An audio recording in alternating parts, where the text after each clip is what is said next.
জন্মদিন মানে আমার কাছে একটু বড় হওয়া আর জীবনটাকে আরও নতুন করে চেনা।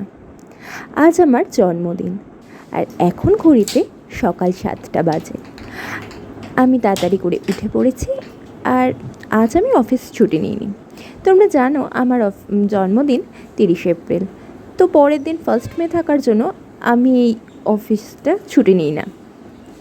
তো তাই আমি আজকে সকাল সকাল উঠেই অফিসে যাব, রেডি হচ্ছি আর ড্রেসগুলো তাই বার করে নিচ্ছি।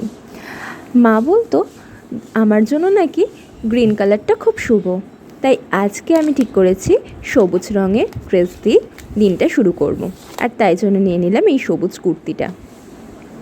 তো চলো ফটাফট আমি রেডি হয়ে নিই আর আমি ব্যাগটাও গুছিয়ে নিই। সাথে তো এই গরমে 2 বোতল জল রাখছি আর সাথে ছাতা নিতে কিন্তু ভুলছি না। তোমরাও কিন্তু এই গরমে জল আর ছাতা একেবারেই ভুলো না। তো চলো আমি এবার চান টান সেরে নিয়েছি। আমি আমার গনু দাদাকে পুজো করব বলে আমি একটু আমার গাছেরই ফুল তুলতে এসেছি ছাদে। আর দেখো কি সুন্দর টকটকে একটা লাল জবা পেয়ে গেছি। মনটা তো বেশ ভালো হয়ে গেল। আমার আজকে ফুল কিনে আনাও হয়নি। আর দেখো আমার গাছেতেই আজকে ফুল ফুটেছে, এই ফুল দিয়েই আজকে পুজো করব। আর আমাদের এই চারপাশটা দেখো কত সুন্দর, কত সবুজ। সকালবেলা এরকম একটা সবুজ দৃশ্য দেখতে কার না ভালো লাগে। তাই তাড়াতাড়ি করে ফুল নিয়ে চলে এলাম আমার গনু দাদা আর মাকে প্রণাম করে আজকে জন্মদিনের সকালটা শুরু করতে। আমি প্রত্যেক দিনের মতো আজও গনুদাদা, কৃষ্ণ আর আমার মাকে প্রণাম করে দিনটা শুরু করছি। আর চলো এবার ইন্ট্রোটা দিয়ে দেওয়া যাক। আমি পূজা আর তোমরা দেখছো পূজা স্টোরি। গুড মর্নিং সবাইকে। আর আজকে শুরু করতে চলেছি আর একটি নতুন ব্লগ। আর তোমরা দেখতে থাকো। আমি এখন পুরো রেডি হয়ে গেছি অফিস যাওয়ার জন্য, তো ভিডিওটা দেখো। তো আজকে দেখো আমার ঠাকুমা আমার জন্য কত কিছু খাবার রেডি করেছে। এই গরমের মধ্যে তাও আবার এত খাবার পারা যায় বলো? কিন্তু কি করব, জন্মদিন বলে কথা। আর সাথে নিয়ে নিচ্ছি একটু আপেল। দুপুরবেলা একটু ফল না খেলে আমার হয় না। আর চলো দেরি হয়ে গেছে, তাড়াতাড়ি করে আমি বেরিয়ে পড়েছি। আমাকে তো আবার ট্রেন ধরতে হবে। আর তোমরা জানো আমার স্টেশনটা কাছে, তো আমি হেঁটেই যাই। আর খুব দৌড়ে দৌড়েই যাচ্ছিলাম। আর দেখো কি রোদ উঠেছে, কে বলবে এখন 8:30 বাজে। তো কি আর করব, চলো। স্টেশনে যেতে যেতে বেশ হাঁপিয়ে উঠছি। তো এখন তো আমি স্টেশনে পৌঁছে গেছি। আর স্টেশনে এসেই দেখি আমার বন্ধুরা আসছে, তাই ওদেরকে একটু আমার ক্যামেরাটা ধরিয়ে দিলাম। দেখি ট্রেন আসতে তো এখন একটু দেরি আছে। আর এখানে দেখো আমার বন্ধুরা এসেই আমাকে উইশ করতে শুরু করে দিয়েছে। নিজেকে বেশ একটু স্পেশাল লাগছিল।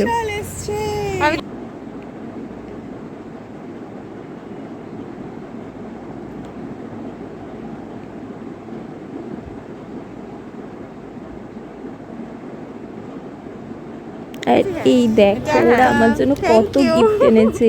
এই হাতে ব্রেসলেট আর এই ইয়াররিংসগুলো তো দারুণ ছিল। আর এই ইয়াররিংসগুলো দেখে তো আমার ভীষণই ভালো লাগছে। আর আমার তো এরকম ফাঙ্কি ইয়াররিংস ভীষণ ভালো লাগে। তো এই ইয়াররিংসগুলো পেয়ে তো আমি বেশ খুশি হয়ে গেছি। আর আমি বন্ধুদের জন্য একটু চকলেট নিয়ে গেছিলাম। এটাই সবাই ট্রেনে উঠে সব বন্ধুদের হাতে দিচ্ছিলাম।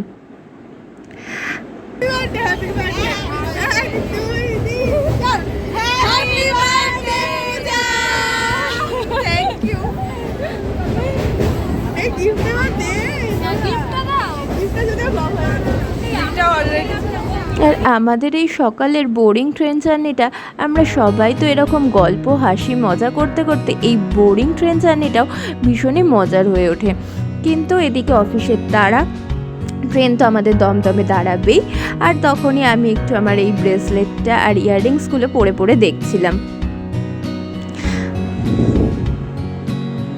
আর আজকে আমি কানের পরতে ভুলে গেছিলাম, তো এখান থেকেই একটা ইয়াররিংস পরে নিজেকে দেখছিলাম, বেশ ভালোই লাগছিল। আর তারপরে তো একটুখানি আমরা ছবিও তুললাম।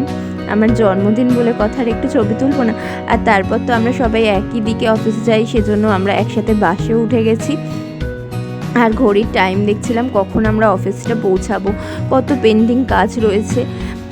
তো তারপরেই তাড়াতাড়ি করে অফিস চলে যাই, আর অফিসে গিয়েই কাজ শুরু করে দিই। চলো এখন কাজ করে নিই, আবার দেখা হচ্ছে একটু পরে।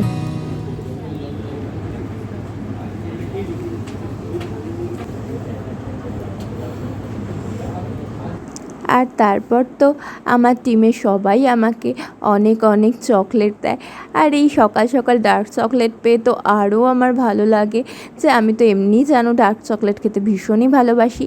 আর আমার ফেভারিট ডার্ক চকলেটগুলোই ওরা আমাকে দিচ্ছিল, আর সাথে দিয়েছিল এই সুন্দর প্রোটোনিক্সের এই ব্লুটুথ স্পিকারটা।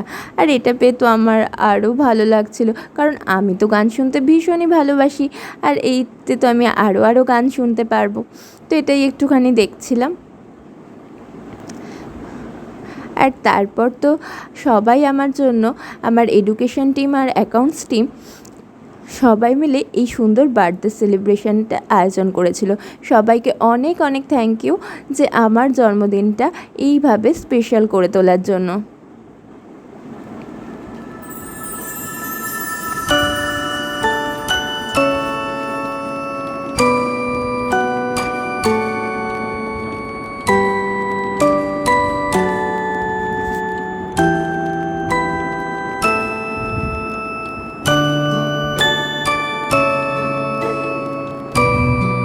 আর তারপর তো আমরা সকলের সাথে কেক খেয়ে আর এই সুন্দর একটা উপহার নিয়ে বেশ ভালোই লাগছিল। তো চলো এবার আমাকে বাড়ি ফিরতে হবে, তাড়াতাড়ি করে বাড়ি যাই। আর বাড়িতে দেখি কি অপেক্ষা করছে আমার জন্য। এই যে আমাকে এই গিফটটা দিয়েছে অফিস থেকে, তো আমার তো বেশ পছন্দ হয়েছে এই গিফটটা। আর অন্য দিনের থেকে আজকে বাসের ভিড়টা একটু কমই ছিল, হয়তো আজকে আমার বার্থডে বলে একটা বসার সিটও পেয়ে গেছিলাম, তাই একটু ভিডিও করছিলাম, বেশ ভালো লাগছিলো। আর বাড়িতে এসে দেখি তো আমার ভাই আমার জন্য কেক এনেছে, কিন্তু দুঃখের বিষয় হলো কেকটা একটুখানি ক্রিমটা গলে গেছিলো। আর এটা দেখে আমার মনটা ভীষণই খারাপ হয়েছিল, কিন্তু কি করব, ওরা যে এত আনন্দ করে কেকটা এনেছে এটাই অনেক। তো চলো আমি একটু রেডি হয়ে নিই, আর রেডি হয়ে তো কেকটা কাটবো। আর ওরা সবাই আমার জন্য ওয়েট করছে, আর আমি তো এই পিঙ্ক টপটা পরে সুন্দর করে একটু সেজে নিয়েছি। আর কি সারাদিনে টায়ার্ডের পর এইটুকুই যথেষ্ট। তারপরে তো আমি বাড়ির সকলের সাথে, আমার ঠাকুমা, বাবা, ভাই, কাকিমা সবার সাথে তো এই সুন্দর একটা মুহূর্ত কাটালাম, আর সুন্দরভাবে এই কেকটা কাটছিলাম। তো সব কিছুর মাঝেও আমি এখনও পর্যন্ত আমার মাকেই মিস করি। তো কী আর করা যাবে, আমার মা হয়তো আমাকে ছবি থেকেই দেখছে আর অনেক অনেক হয়তো আশীর্বাদ করছে। যাই হোক, আজকের দিনটা তো আমি ভীষণই ভালোভাবে কাটালাম সবার সাথে, সকল বন্ধুদের সাথে, অফিস কলিগদের সাথে, আর আমার ফ্যামিলির সাথে।